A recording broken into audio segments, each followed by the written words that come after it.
Welcome to Short Stories for the Soul. Today's episode, The Art of Remembering.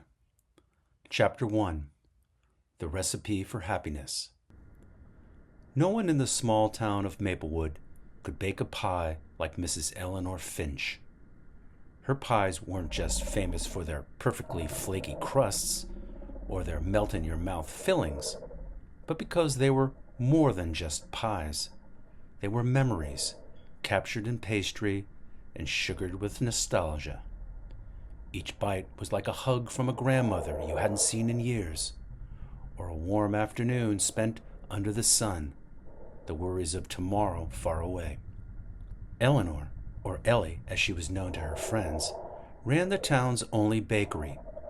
It was a modest little place, tucked away between the hardware store and the post office, but its warm glow and the perpetual scent of cinnamon and butter made it the heart of Maplewood. Eleanor had a secret, of course, not in the usual "what's the secret ingredient" way, because everyone knew her pies had nothing strange or mysterious in them, just flour, sugar, butter, and love. No, her secret was much deeper than that. Eleanor baked her memories into every pie. The apple pies tasted like the autumns of her childhood, spent raking leaves with her father. The pecan pies were her mother's laugh, rich and sweet, filling up the kitchen on late Sunday mornings. And the lemon meringue? Oh, that one was special. It was Jack. Jack Finch, her husband, had passed away 5 years ago.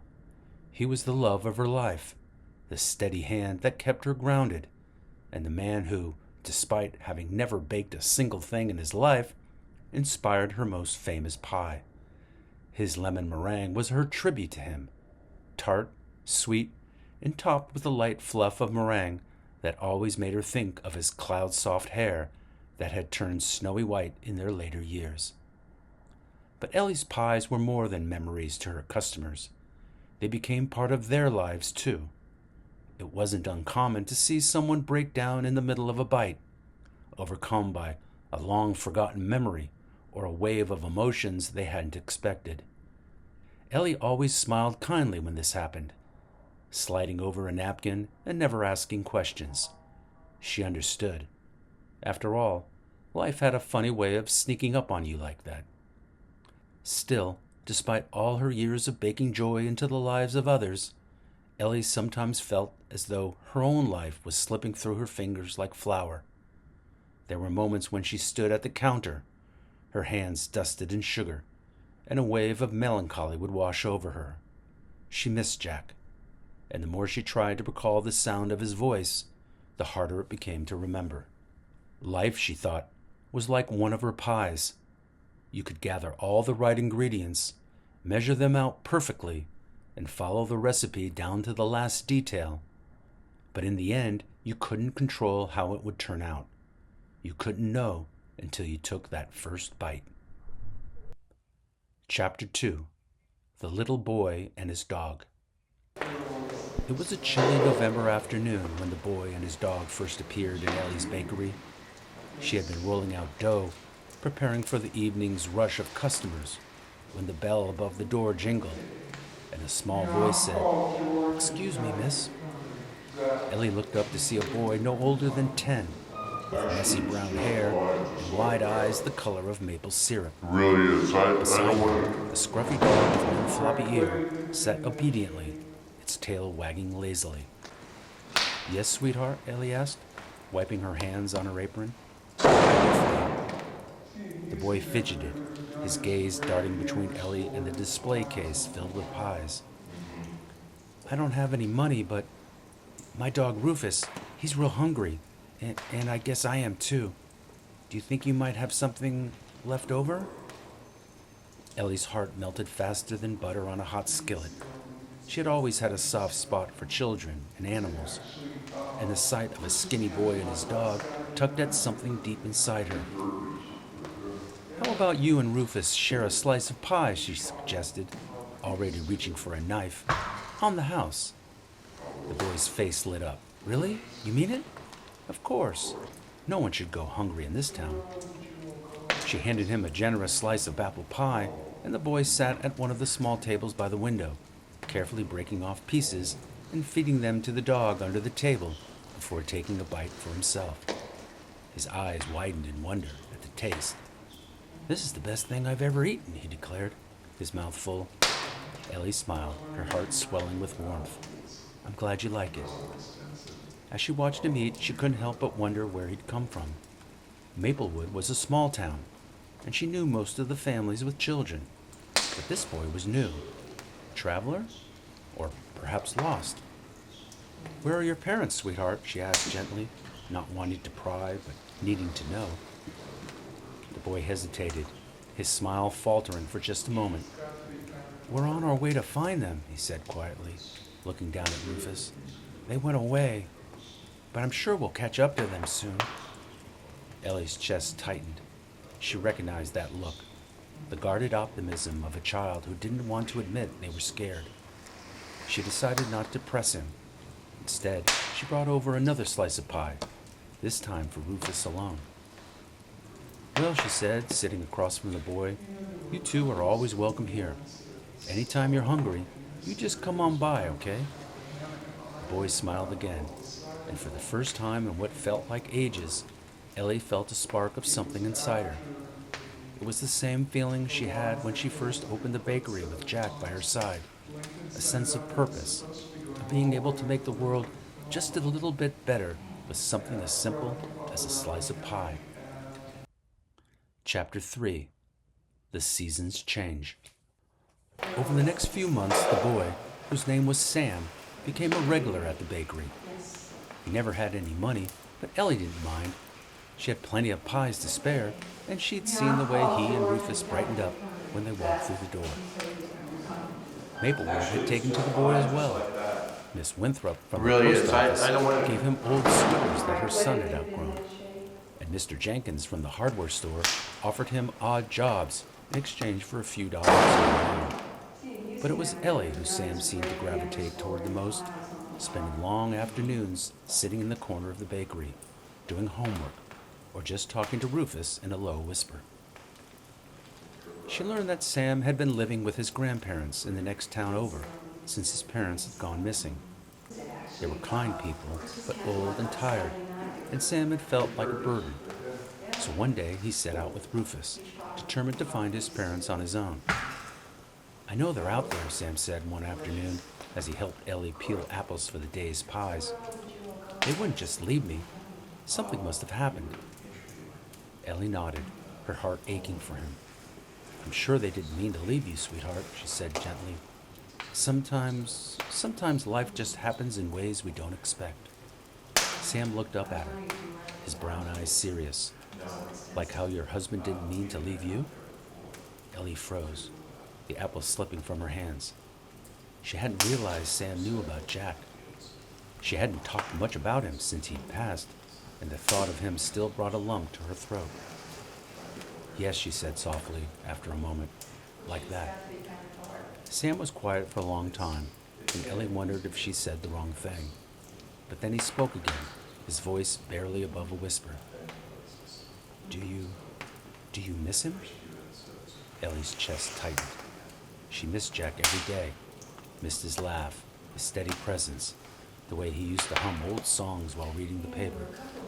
But more than anything, she missed the way he made her feel like everything would be okay, even when the world seemed to be falling apart. "I do," she said finally. "I miss him a lot." Sam nodded, as if he understood, and they worked in silence for the rest of the afternoon. Chapter 4. The Taste of Memory. Spring came, bringing with it the smell of blooming flowers and the sound of birds returning to Maplewood. The days grew warmer, and Sam continued to visit the bakery, always with Rufus by his side. He had become part of Ellie's routine now, and she found herself looking forward to the moments. Really is. I don't want to. One afternoon, as the sun streamed through the windows, Sam asked a question that caught Ellie by surprise. "Could you teach me how to bake?" Ellie blinked, taken aback. "You want to learn how to bake?" Sam nodded eagerly. "Yeah, I want to make pies like you." Maybe if I make a pie, it'll help me remember my parents better. Ellie's heart skipped a beat.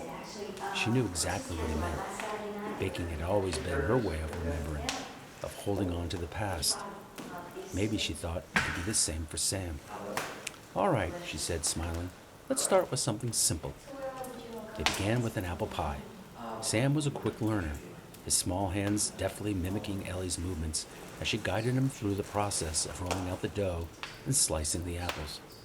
Rufus watched from the corner, his nose twitching at the smell of cinnamon and sugar.